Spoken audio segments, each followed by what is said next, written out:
Good morning, students. In our last lecture, we have covered the two theories, that is NI and NOI approach of capital structure. Now, we are going to cover our third theory, that is traditional approach. Traditional approach come under the relevant theory of capital structure.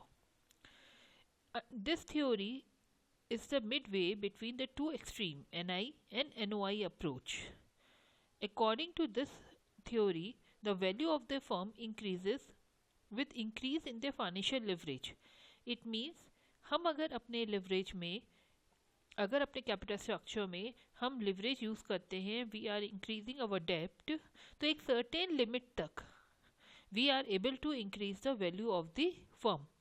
But after that limit, our leverage is increased, then our weighted average cost of capital is going to increase and value of the firm will going to decline. Means हमारे अगर एक limit तक हमने capital structure में अपने डेप्ट को increase किया, ठीक है, डेप्ट will help us to increase the value of the firm and also to reduce the cost of the capital, but it is done up to the certain limit, but beyond that limit it gives you the reverse effect. In this we have a three stages. One, increased valuation and decreased cost of capital, means market value will increase as leverage is increase, as debt is increase. Then we have a constant valuation and constant overall cost of capital, means ये एक ऐसी stage है जहाँ पर आपका डेप्ट जो है अगर इंक्रीज होता है, it will give you very nominal increase in your market value, and after that limit it will decrease the valuation and also increase the cost of capital. Means इस certain point के बाद, which is also known as a critical point, अगर आपने डेप्ट को increase किया तो आपकी market value क्या हो जाएगी, डिक्रीज होनी शुरू हो जाएगी. As you see in this diagram also, stage 1, stage 2 and stage 3. See the effect of leverage. जैसे जैसे leverage increase हो रहा है, first of all your cost of capital is decreasing, then it is the stage second where it is constant, and after that it start increasing. Clear? Now next is your Modi-Gilani and Miller approach. Modi-Gilani and Miller approach is very identical to your net operating income approach. It is considered as an irrelevant approach because according to this approach and NOI approach, अगर हम leverage use करते हैं or we are increasing our debt, it will not going to affect our valuation, our value of the firm. But this approach support NOI approach, but it also gives the behavioral justification कि why it is happened, why it will not going to affect our valuation and cost of capital. According to this hypothesis, the fact is that behavioral justification आपको यहाँ पर मिलेगा कि why the constant overall cost of capital and total value of the firm क्यों है, because of our behavior. Okay, see here in this diagram our cost of capital is constant, it is not going to increase with the degree of leverage. हम जैसे जैसे डेप्ट increase कर रहे हैं हमारी cost of capital में कोई भी इम्पैक्ट नहीं आ रहा है, एंड इसका जो बिहेवियरल जस्टिफिकेशन है that is provided in this approach. In this approach we have certain assumption like we have a perfect capital market. Perfect capital market means securities are infinitely divisible. आप किसी भी lot में securities को ले सकते हैं, ठीक है. You can buy 1 security, you can buy 10 security, you can buy 100 security. Then investor are free to buy and sell the security. आपके जो इन्वेस्टर्स होते हैं अगर परफेक्ट कैपिटल मार्केट है, दे कैन इजीली बाय और sell the security and there is no transaction cost involve. Then investor have a same expectation of the firm NOI with which to evaluate the value of the firm. ठीक है. जो expectation आपकी है वही expectation company की भी है, वही एक्सपेक्टेशन इन्वेस्टर की भी है, ठीक है।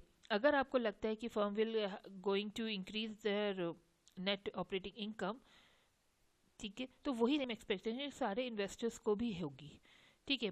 बिजनेस रिस्क जो है वो फर्म का हो, चाहे आपके जो भी आपकी फर्म आपकी एक सिमिलर ऑपरेटिंग एनवायरनमेंट में जो भी आपकी फर्म ऑपरेट कर रही है, उन सब का we are assuming the business risk is similar, चाहे वो फर्म ए हो चाहे वो फर्म बी हो, it is indifferent because business risks are similar and we have a 100% dividend payout ratio, ठीक है, and there is no taxes and we assuming this assumption is removed later on, clear? It means under this approach we are assuming कि जो expectation हमारी investor की है, एक individual की है अपनी इन्वेस्टमेंट को लेके, वही सेम एक्सपेक्टेशन को आपकी फर्म की भी है।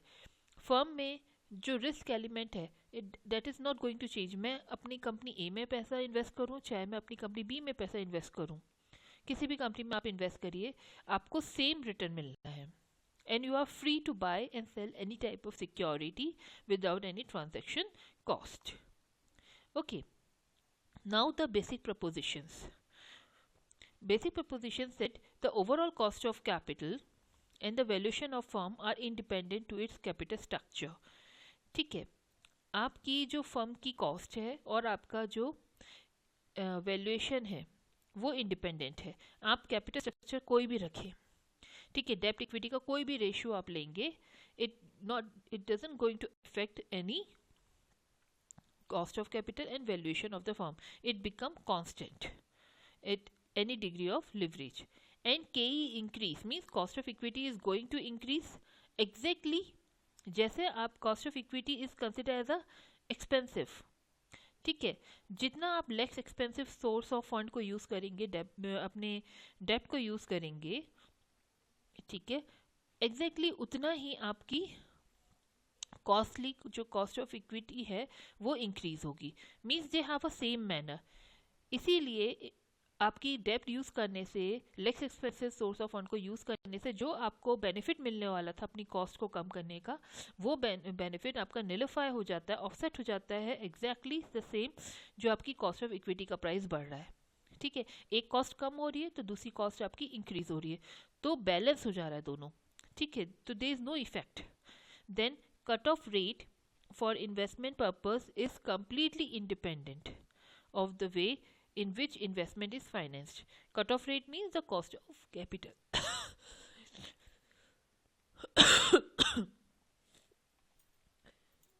And here the cutoff rate, which is denoted by the cost of capital, that is completely independent.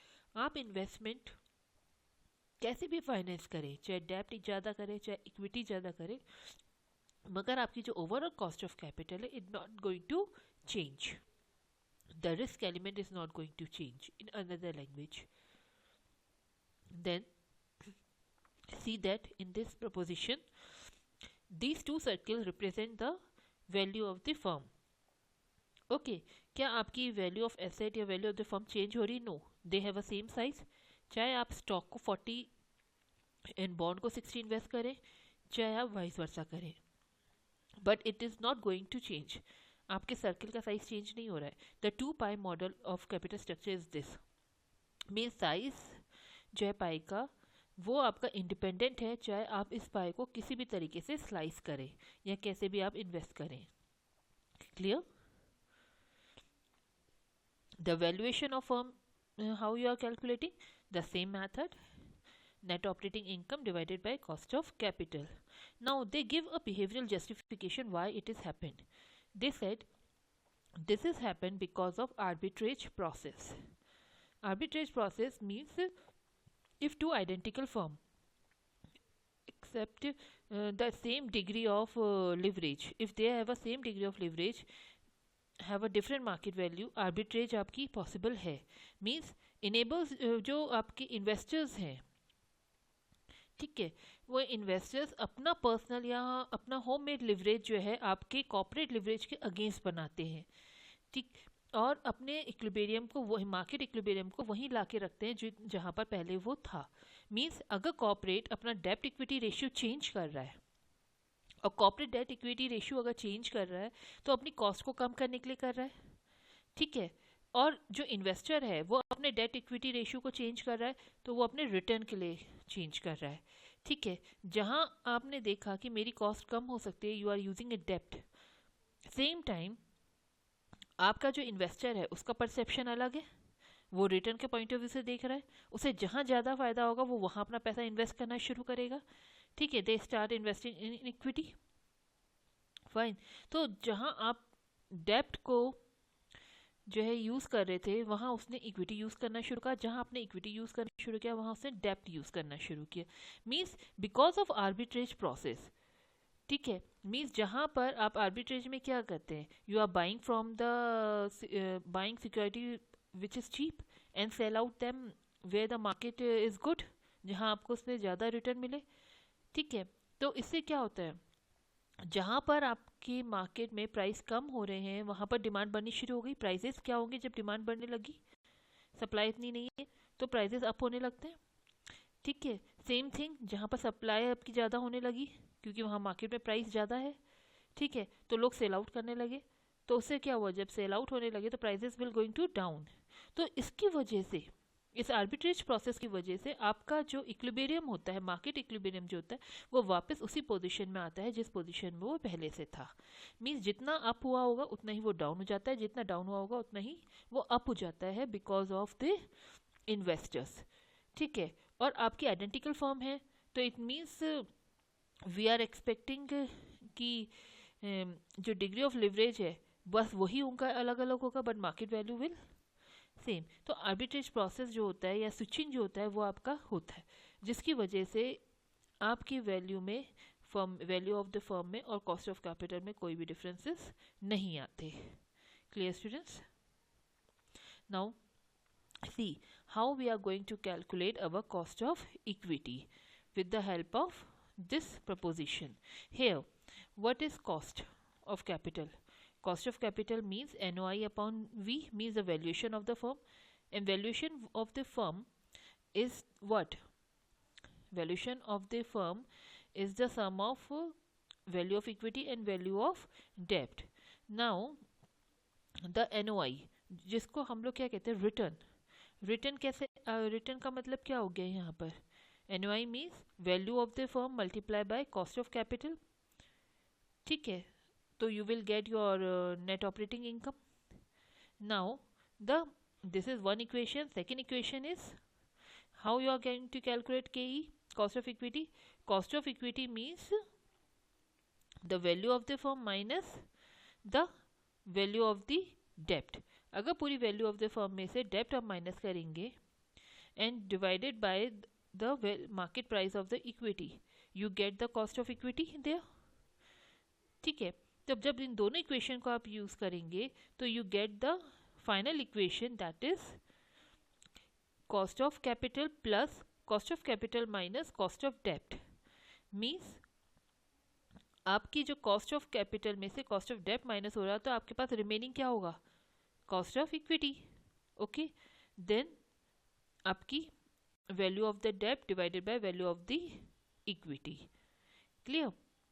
तो इस तरीके से आप लोग कैलकुलेट करते हैं अपनी कॉस्ट ऑफ इक्विटी को अकॉर्डिंग टू MM अप्रोच।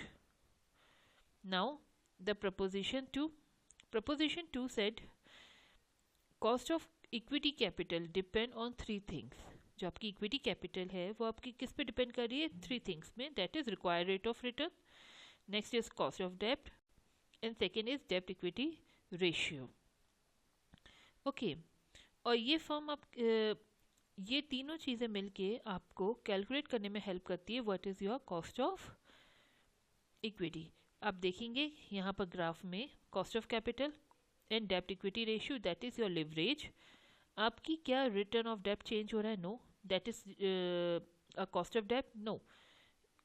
आपका कॉस्ट ऑफ कैपिटल चेंज हो रहा है, no, the weighted average cost of capital is a cost of capital which is denoted by R over here, and KE is the remaining, okay, the same thing that is in NOI approach. तो ये दोनों आपकी ना cost of capital change हो रही है ना ही cost of dept change हो रही है। तो जो भी रिमेनिंग पार्ट है that is denoted by the R E, that is cost of equity. Fine.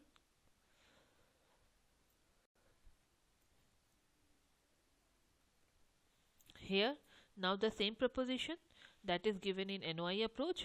अगर आपका डेप्ट इक्विटी रेशियो चेंज होता है it means you are increasing your leverage, the risk perception of equity share holder is change. उनका risk level change हो रहा है, risk perception change हो रहा है, that's why the cost of equity is going to increase, and where the risk is the cost is increases, the return is also increases. Clear? Now see the numerical. Sorry, before that see the criticism.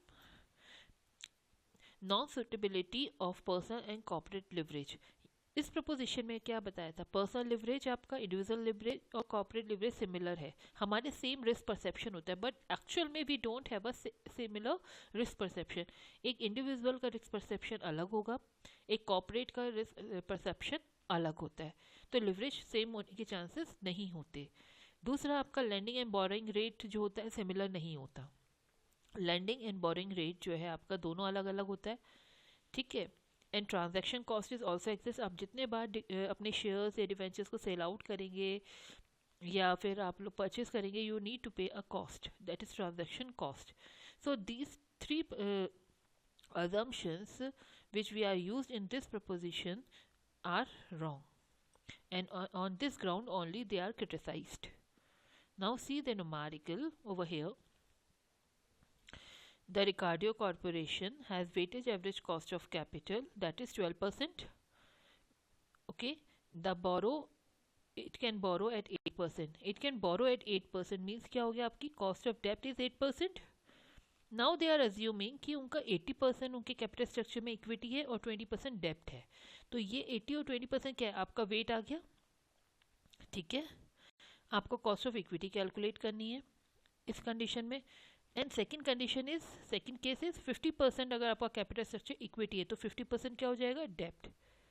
Okay, और आपको verify करना है अपना answer. तो आपने यहाँ पर क्या किया, पहले केस में we are using MM approach over here, fine.